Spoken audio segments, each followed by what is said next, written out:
pense aussi que les documents d'archives, les dessins d'architecture ont un statut tout particulier. Ce qui est important là, c'est de garder l'information. Ce sont des documents de travail à terme, dans le temps. Et la perte de ces informations,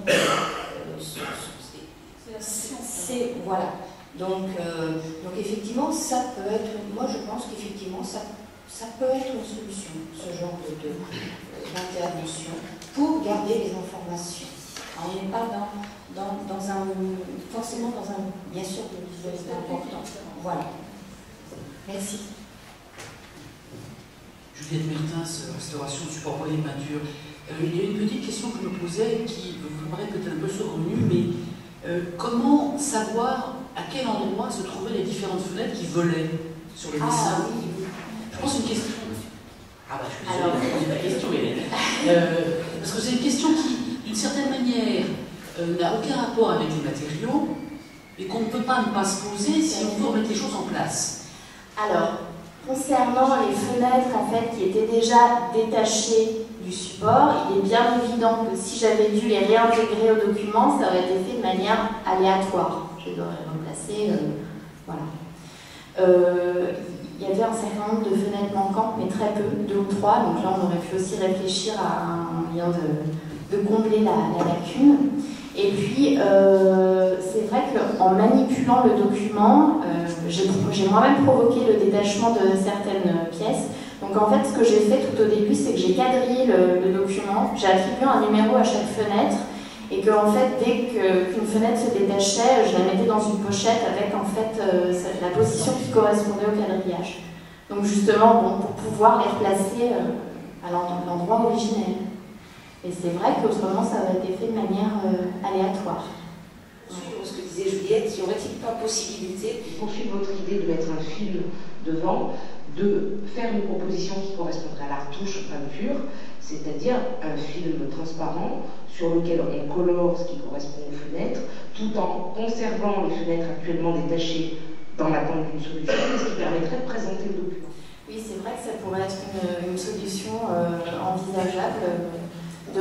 Dans ce cas, on ne refixerait pas les fenêtres, c'est ça, on les garderait, voilà, on recolorerait le support secondaire. Oui, tout à fait.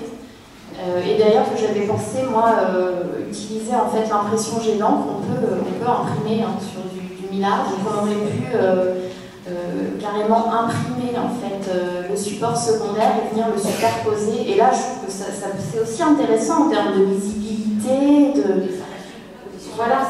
Tout à fait, et on prend peu de risques en fait, donc on aurait pu présenter le document, voilà. Et puis même, bon, il y avait 2 ou 3 fenêtres lacunaires, et je crois qu'on aurait pu les laisser telles quelles, parce que bon, c'est quand même un document qui est assez grand, donc le regard reconstitue aussi, je veux dire, quand il y a des petits manques sur un document comme ça, c'est pas problématique non plus, je pense. Mais là, l'état d'avancement était trop important. pour revenir à la question de Nathalie Lévion, pour appuyer votre proposition du CIE espagnol, il vous dit que la proposition que vous avez proposée, nous on l'a fait depuis des années. Pendant le travail du comment, etc. La position d'un film de restaurateur de polyéthylène, on le fait. On colle sur, et dans ce cas, par exemple, les fenêtres qui sont détachées, on le colle ponctuellement. C'est une superposition, on n'est rien collé. On a la lecture visuelle, qui est très importante, avec la récupération de toutes les données. Et après, on fait le stockage de conservation, etc. On fait pour des montages. Mais on le fait depuis des années, avec tous les matériaux, parchemin, dessin, etc. D'accord.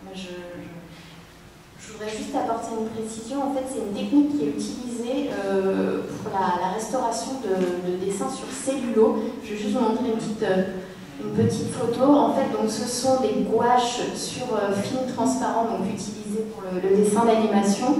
Et en fait, ce sont des documents qui présentent des écaillages en fait, de la couche picturale. Et je sais qu'en fait, les studios Disney, pour réintégrer les lacunes, utilisent comme ça un support transparent en fait.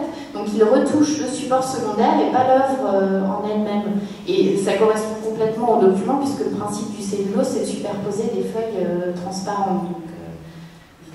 Ouais, l'idée de mettre une feuille transparente pour effectuer la retouche dessus, c'est parfait parce qu'en plus, si on met une date sur la feuille, et qu'ensuite on retouche régulièrement, on met une nouvelle feuille avec une nouvelle date, et alors après les personnes qui s'intéressent à l'histoire de la restauration vont se régaler puisqu'ils auront une quinzaine d'épaisseurs, avec à chaque fois une date. Je ne sais pas si on verra encore grand chose. Je pensais tout recoller sur la même, mais bon.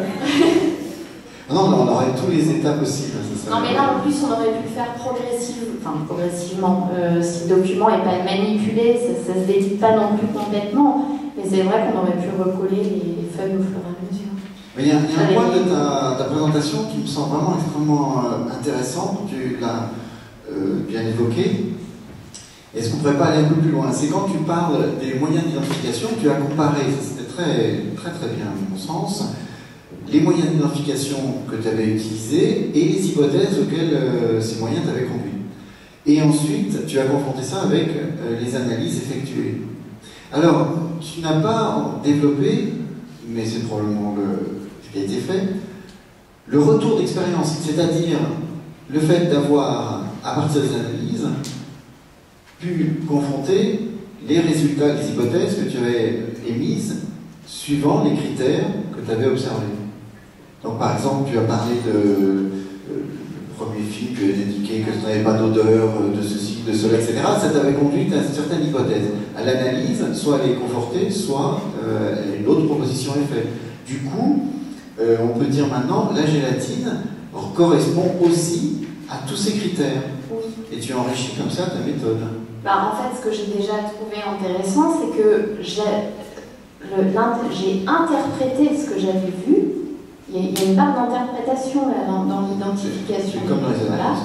Dans l'identification des matériaux. Donc je trouvais ça intéressant, c'est-à-dire que je ne sais pas pourquoi mon esprit s'était orienté vers les matières plastiques. J'ai décidé, je ne sais pas si c'est vrai, mais j'ai décidé que c'était un film plastique, donc je suis allée chercher dans le matériau, dans ce que j'ai observé, la justification au fait qu'il s'agissait d'un plastique peut-être, je veux dire, et c'est ça que je trouve assez intéressant aussi.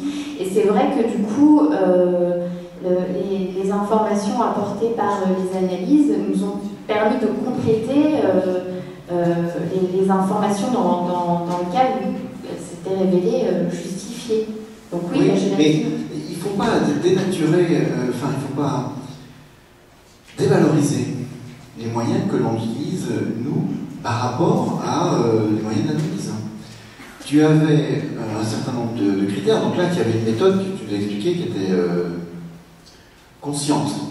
Tu as pu tout expliquer. Et à l'instant, tu nous dis, et je ne sais pas pourquoi, j'ai décidé que c'était du plastique. En fait, tu peux aussi analyser ce qui t'a conduit à te dire, ça doit être du plastique. Bon, même si on apprend à reconnaître quand on est petit, du bois, etc. Là, c'est un petit peu plus fin.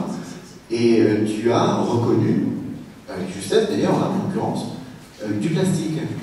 Alors même que ce n'était pas présenté comme ça. Donc, de quelle manière tu as pu reconnaître ça? Il y a donc des clés d'identification, conscientes ou inconscientes. L'important, c'est de les faire remonter à la conscience, ces clés d'identification, de manière à pouvoir écrire une méthode. Et la méthode que tu proposes, après ça, elle est confortée par d'autres sources, donc en l'occurrence les analyses.